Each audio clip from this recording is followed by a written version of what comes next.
It's time for Forward Nation Radio.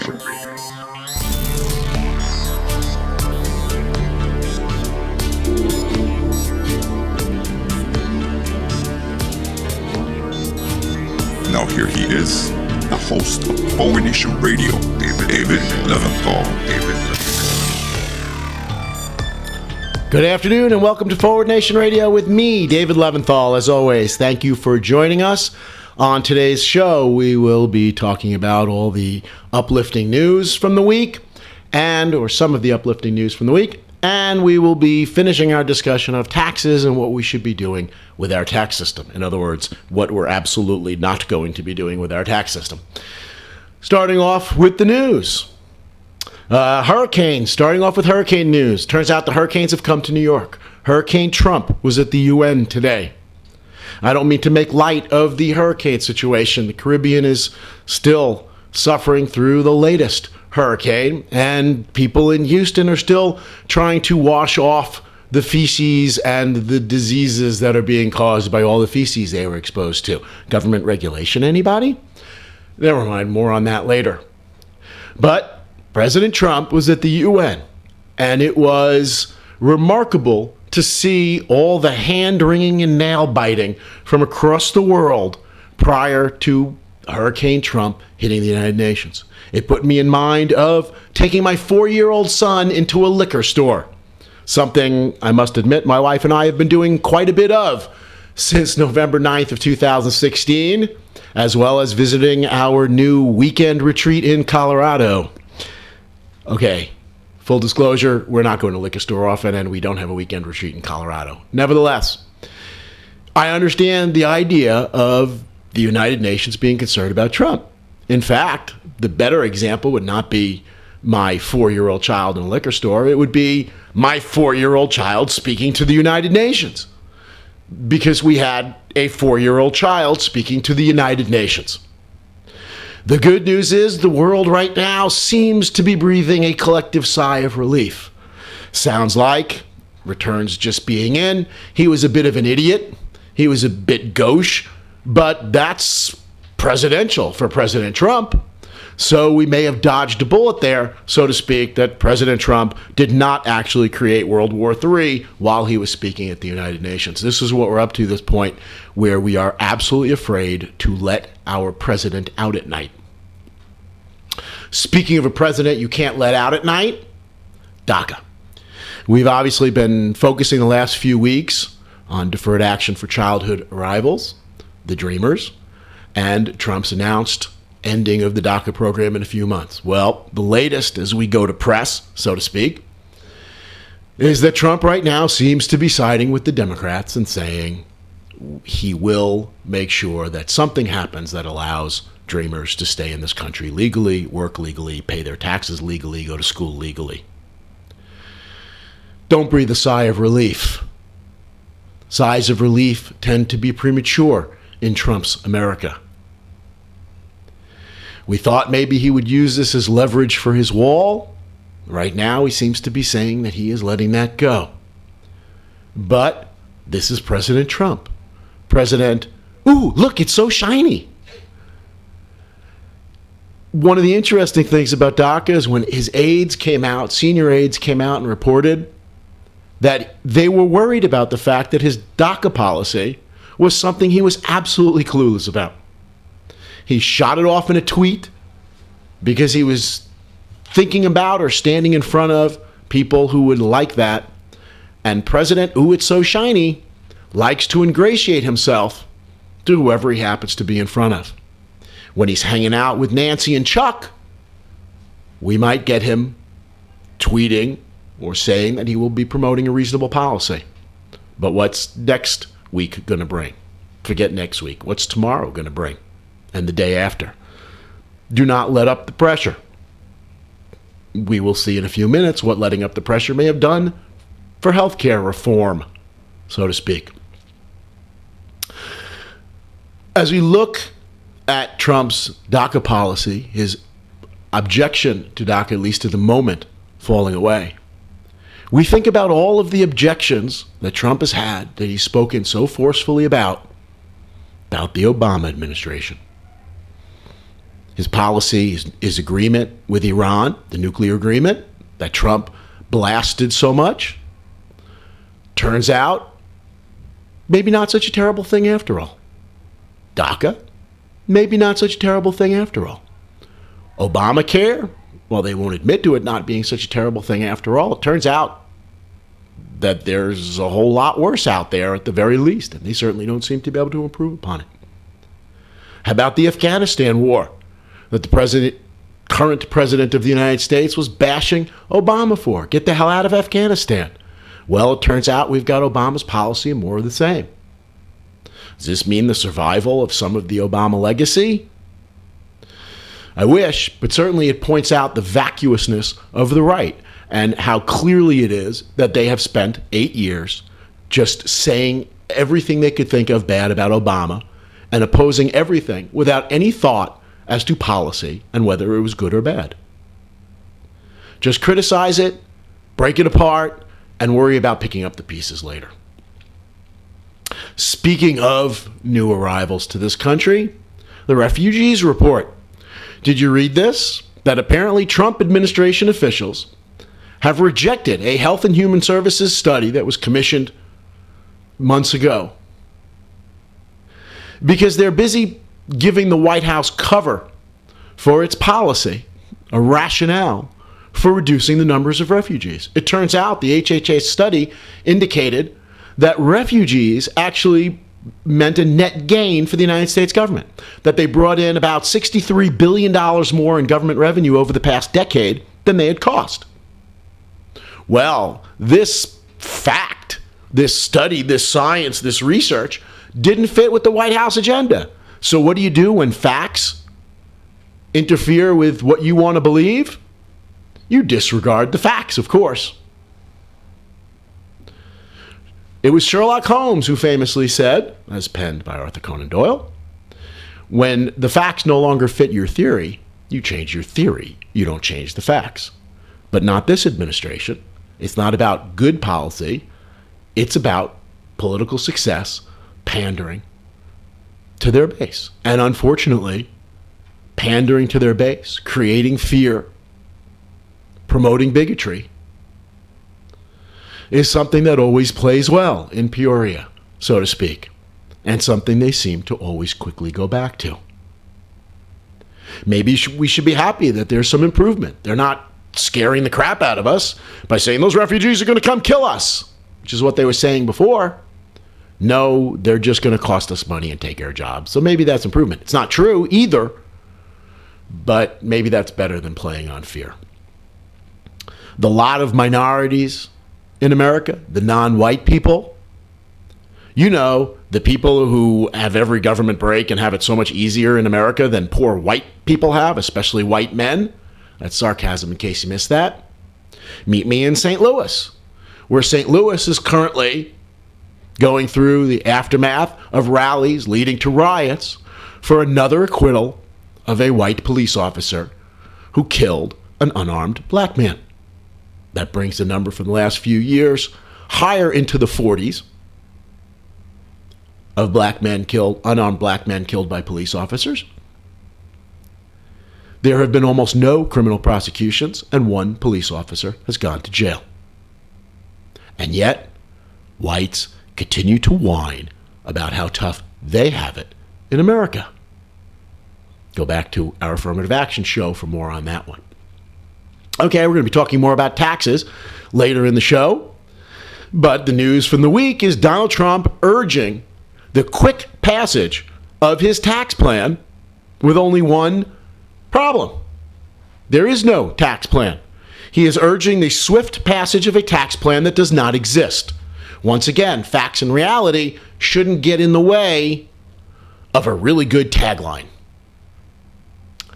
They have already announced that they will be tying tax legislation to hurricane recovery.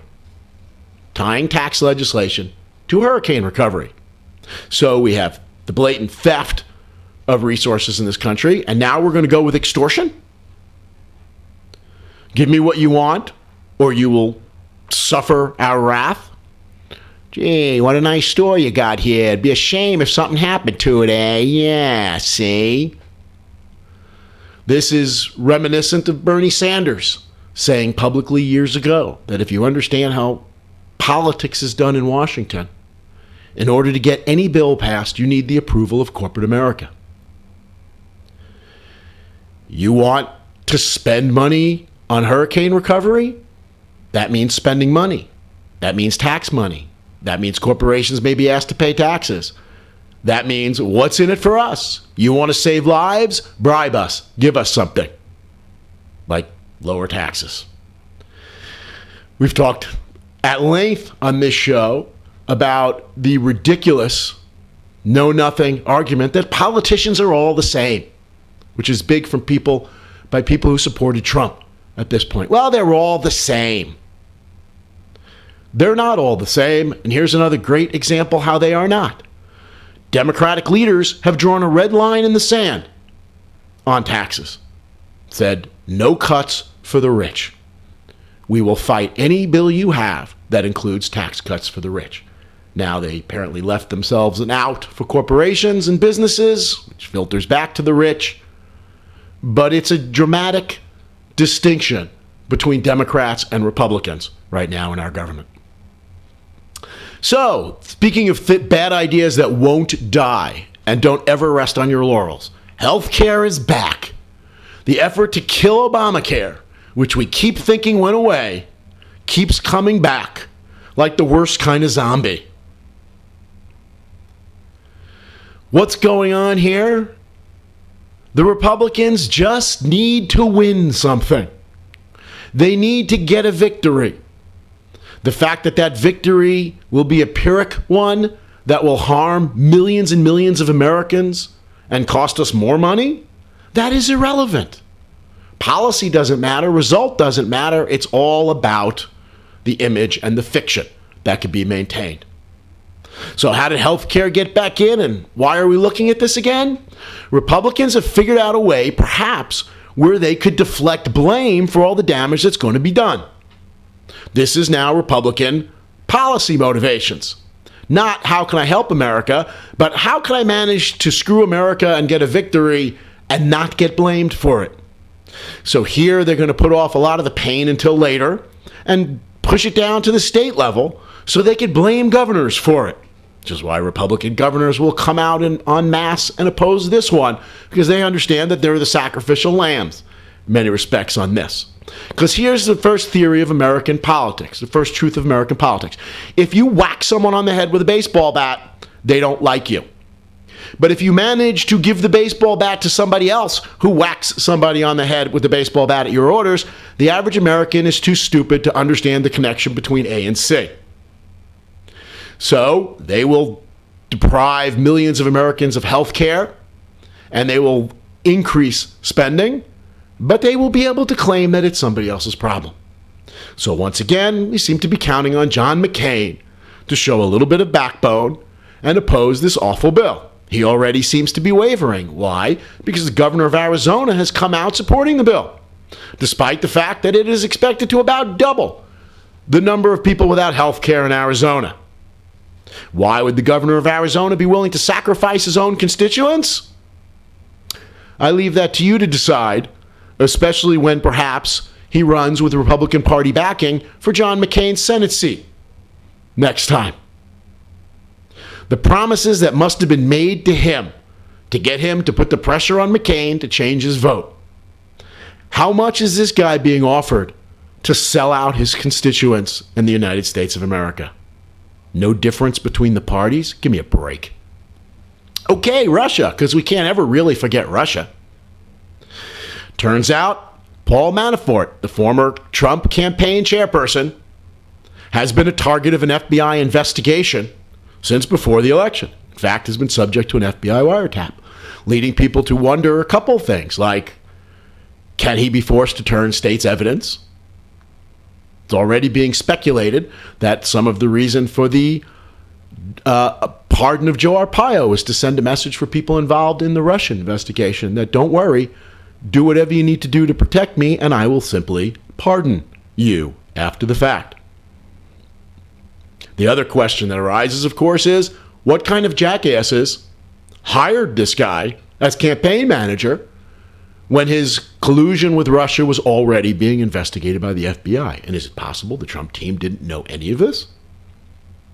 In today's paper, speaking of Russia, today's New York Times, former UN representative, United States UN representative Samantha Power, there's an article where she warns, as we've been doing on this show for a long time, about the impact of false information. In this case, false information provided by a foreign government such as Russia, disinformatia, and how basically, she puts it nicely, more nicely than we do, but her point was pretty much the same, which is the American public may be too goddamn stupid to be subjected to false information and be expected to tell the difference.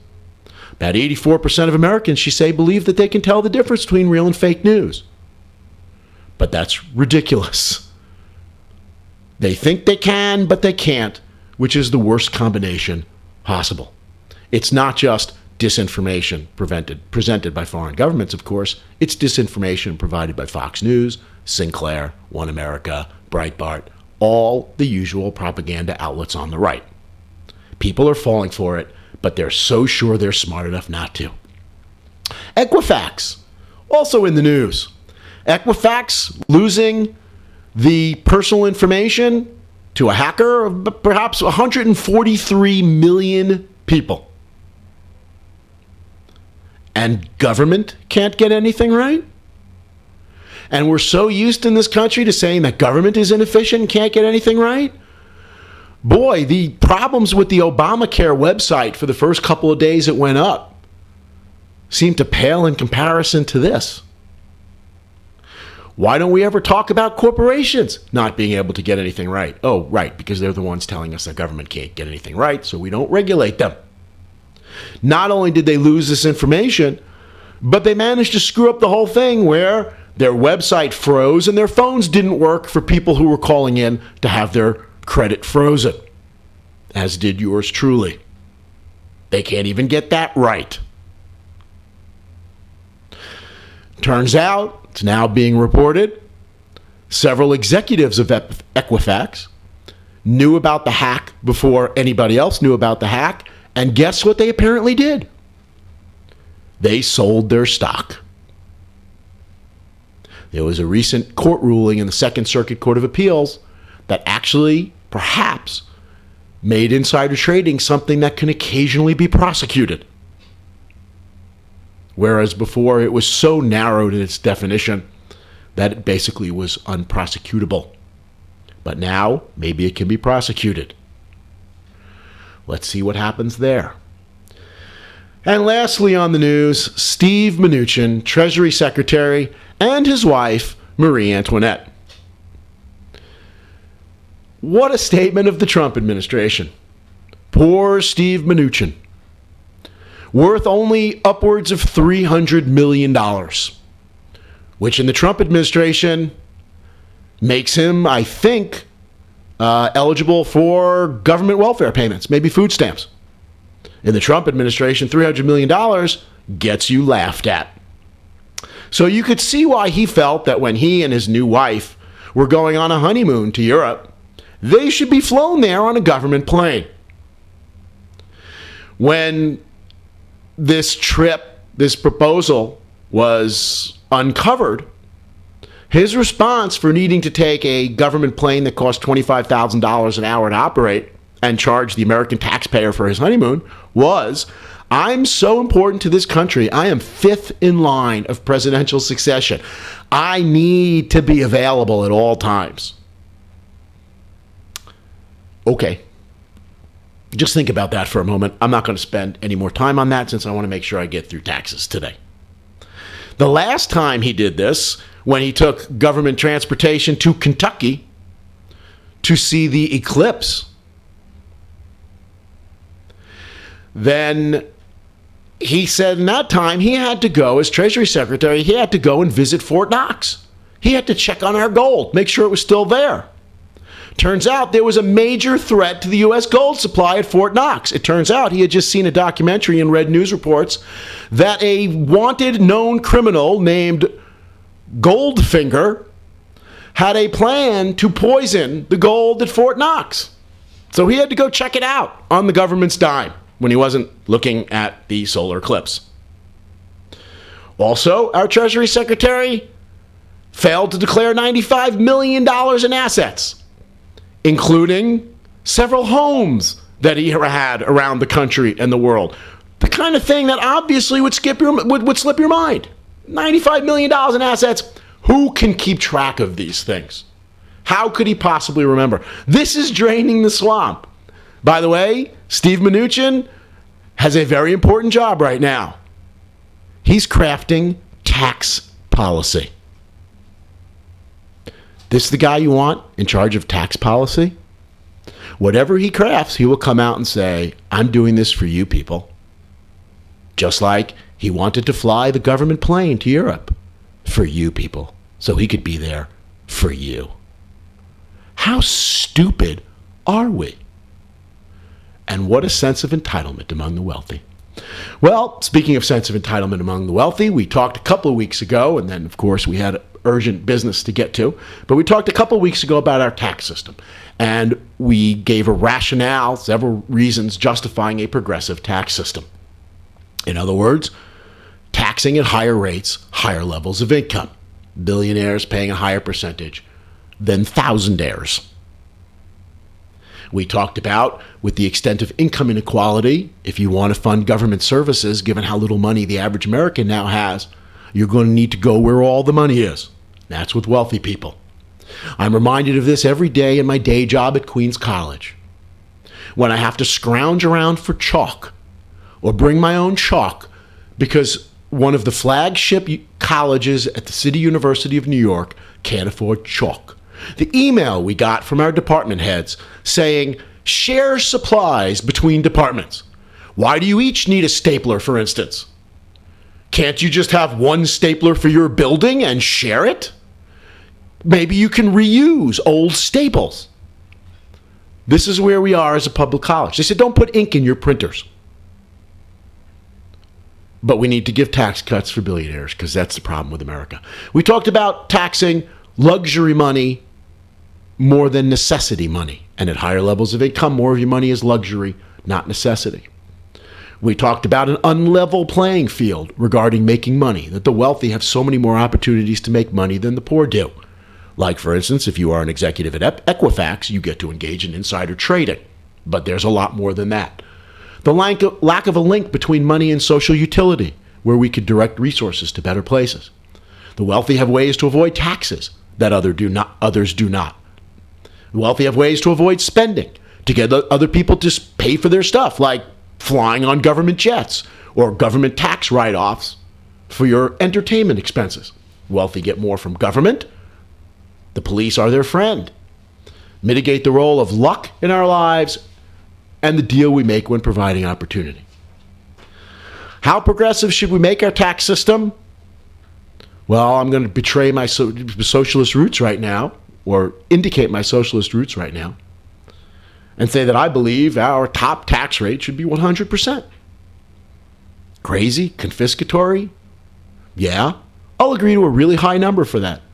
If you make $50 million in a year, go home. Take care of your family. Meet your children.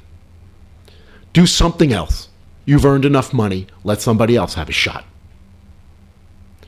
But whatever it is, you should understand that right now our tax system is way less progressive than you think it is, as we talked about on our show a couple of weeks ago.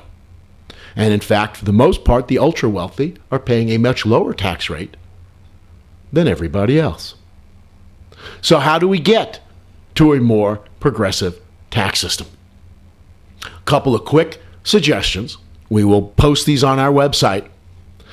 But Trump is proposing, early proposals are to reduce the number of income tax brackets. There's a reason for that. The fewer tax brackets, the more people who have a good income but not ultra rich, like someone making $300,000, will be paying the same tax rate as someone making $30 million. And so they could say, well, why would you raise taxes on someone making $300,000? The answer is add more tax brackets for income tax. Make someone who makes $300,000 a year pay a lower tax rate than someone making $3 million. who pays a lower tax rate than someone making $30 million.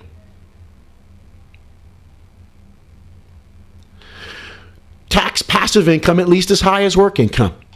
Right now in America, people who make their money off of their money through something called capital gains pay a substantially lower tax rate than people who make their money by, working for a living. Why would this be? Simple.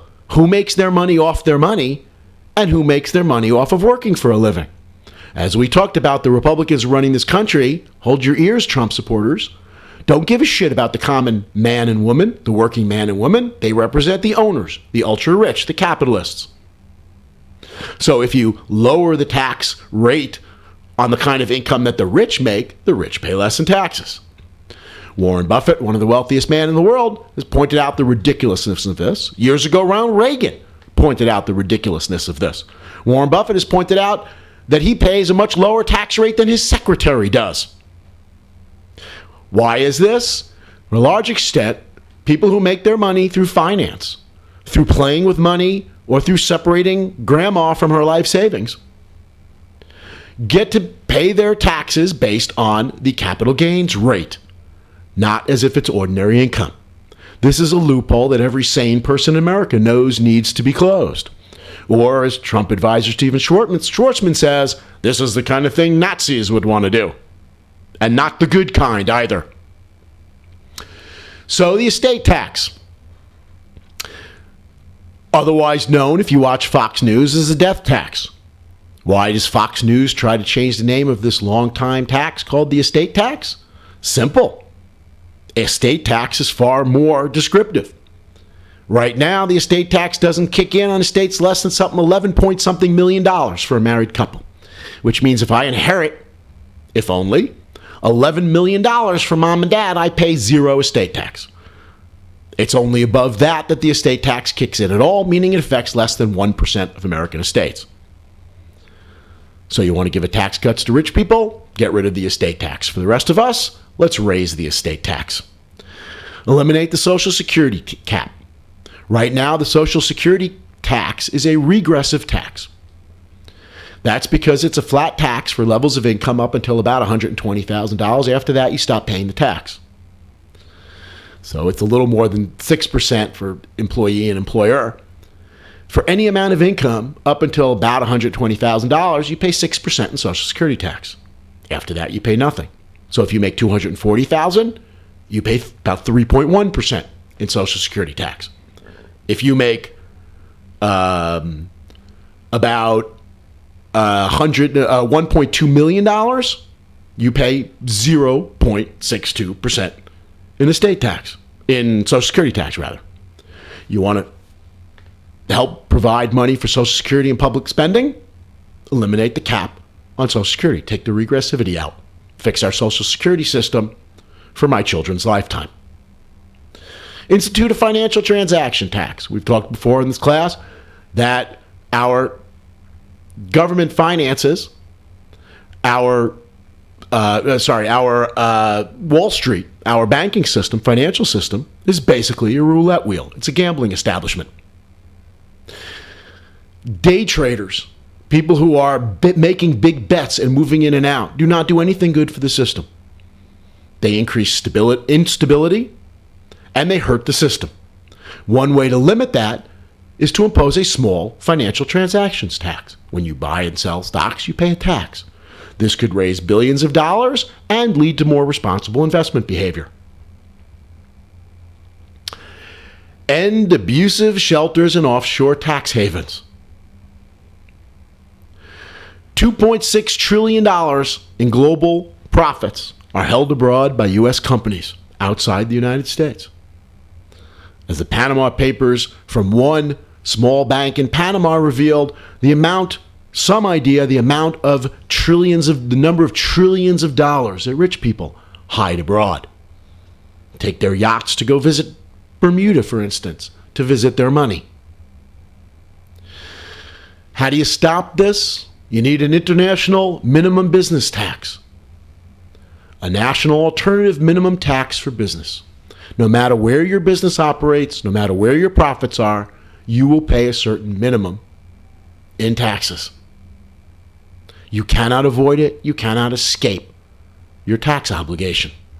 You will not have the incentive as an individual or corporation to hide your money abroad.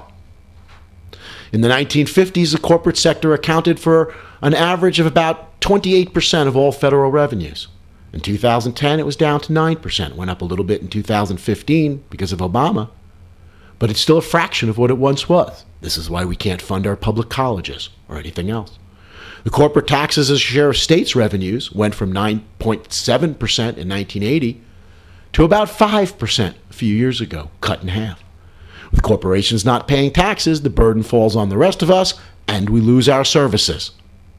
Let's make sure that corporations cannot avoid their taxes by moving overseas or parking their money somewhere else. An investigation by the Government Accountability Office found that almost 2/3 of U.S. companies usually pay no corporate income taxes. Among big companies, approximately 1/4 pay no corporate income taxes. Take a look at some of the big companies that don't pay income taxes in America. We've talked in the past about the issue of federalism and why Republicans promote states' rights when it comes to businesses. The main reason for that is that you cannot regulate businesses locally because businesses can flee your locality at the drop of a hat and move, in this case, to wherever taxes are lowest. A few years ago, we were reading about rescission. Maybe not even a few years ago, a few months ago.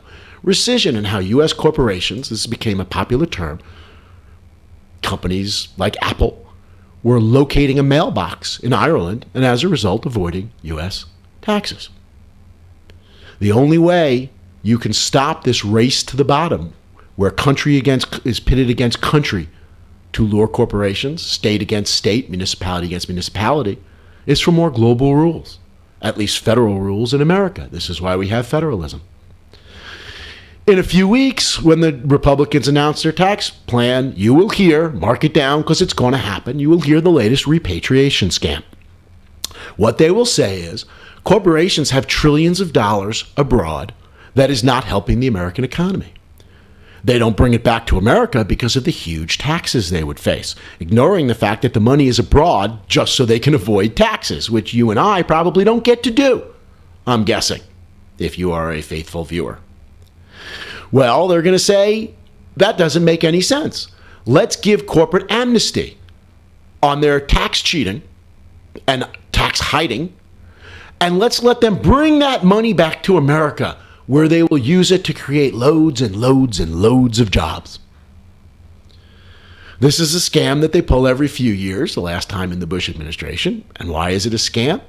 Because it's bullshit. First of all, it rewards companies for hiding their money overseas. The best way to avoid hiding your money overseas is to make the companies know that when they try to bring it back to buy their own stock or give their executives huge bonuses, they're going to be taxed through the nose. So what's the point of hiding it abroad? The fact that they know they're going to get amnesty in a few years gives them a reason to avoid taxes now.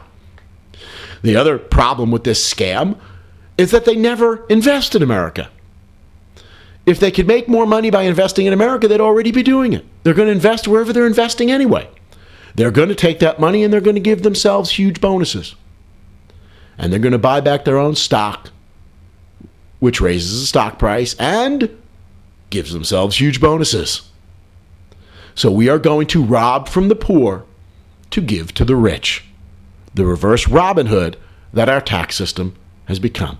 And finally, our last big suggestion for improving the tax code, making it more fair, is business fines should not be tax deductible. Now, this seems like a pretty basic request. When a business is accused of criminal misconduct and settles with the prosecutors, generally, whatever they settle for is tax deductible. So when a business pays a fine for screwing the American public pays a lot of that fine. What can we expect from Trump and Republican tax plans? None of these things. Okay, that's our show for today. As always, thank you very much for joining us. Like looking forward, go to forwardnationradio.com. That's forwardnationradio.com and get the full experience. You'll see the video from this and every episode there and on our YouTube channel as well. Don't miss the next Forward Nation Radio podcast on Podbean. That's Podbean, BEAN.com. If you love what you heard, like us on Facebook. Please subscribe to our YouTube channel. Please forward our link to your friends and your family members. Tell your friends. Spread the word. An antidote to fake news. Forward Nation Radio. Thanks for joining us. See you next week.